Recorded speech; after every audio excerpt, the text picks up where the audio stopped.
আপনি যখন প্রবাসীদেরকে বলছেন যে নবাবজাদা, আপনি কিন্তু বলতে পারতেন যে কিছু সংখ্যক প্রবাসী নবাবজাদার মতো আচরণ করেন। আপনি কিন্তু দেখেন, আপনার ভাই যখন সাবেক অর্থমন্ত্রী মাল মুহিত সাহেব যখন কথা বলতেন, উনি বয়স্ক মানুষ ছিলেন। অনেক সময় এই আপনি রাবিশ টাবিশ বলছেন, এগুলো মানুষ মেনে নিছে, কারণ উনি বয়স্ক মানুষ ছিলেন। কিন্তু আপনি যখন তার ভাই হয়ে, আপনি একজন শিক্ষিত মানুষ হয়ে যখন আপনি একদম জেনারেল ভাবে কথা বলেন যে প্রবাসীরা নবাবজাদা, তখন সব প্রবাসী তো আর আমার মতো ব্যারিস্টার না, আপনার মতো এরকম ফ্যামিলি থেকে আসে নাই যে আপনার সব এরকম বলিষ্ঠ কথা এবং লুকানো কথা, ভিতরের কথা সব স্বাভাবিকভাবে মেনে নিবে। প্রবাসীরা এমনি থাকে দুনিয়ার কষ্টে। প্রবাসীরা যেখানে নিজের দেশের বাইরে থেকে মানুষ একটু সম্মান আশা করে, মানুষ একটু সম্মানের সাথে কথা আশা করে। আপনি যখন বলেন যে প্রবাসীরা আসলে পরে, আপনি বিভিন্ন কথা বলছেন যে লাখের লাখ মানুষ আসবে।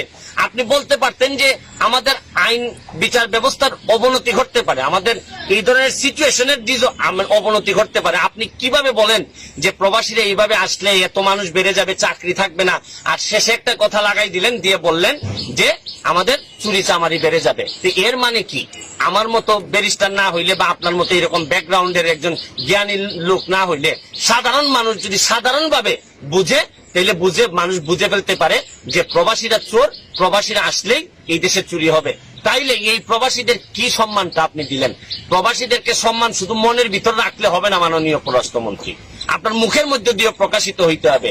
আপনি খেয়াল করে দেখছেন, আপনি প্রতিবারই 1 মিনিটের একটা বক্তব্য দেন, এইটা বোঝানোর জন্য আবার 5 মিনিটের আবার আরেকটা বক্তব্য দিয়ে বলতে হয় যে না, আমি এইটা বলি নাই, আমি এইটা বলি নাই। তা আপনি মাননীয় পররাষ্ট্রমন্ত্রী হয়ে, বাংলাদেশের মুখপাত্র হয়ে, যদি আপনার প্রতিটা বক্তব্যই যদি আপনাকে এক্সপ্লেন করে বুঝাইতে হয়, তাহলে এই পদের যোগ্য আমি মনে করি যে আপনি না মাননীয় পররাষ্ট্রমন্ত্রী। বরং আপনি আরো ভালো কোনো পদ যদি থাকে, আমি মাননীয় প্রাইম মিনিস্টারকে বলবো যে উনারে আরো বড় যদি ভালো কোনো পদ থাকে, যেখানে সব মনে করেন যে সৈয়দ বংশের লোকজন থাকে, খুব ব্রাহ্মণ সম্প্রদায়ের লোকজন থাকে, ওই জায়গার দায়িত্বে উনারে দিয়ে দেন। কিন্তু সাধারণ মানুষ, নির্যাতিত নিপীড়িত মানুষের নেতা হিসেবে আমি মাননীয় পররাষ্ট্রমন্ত্রীকে বলবো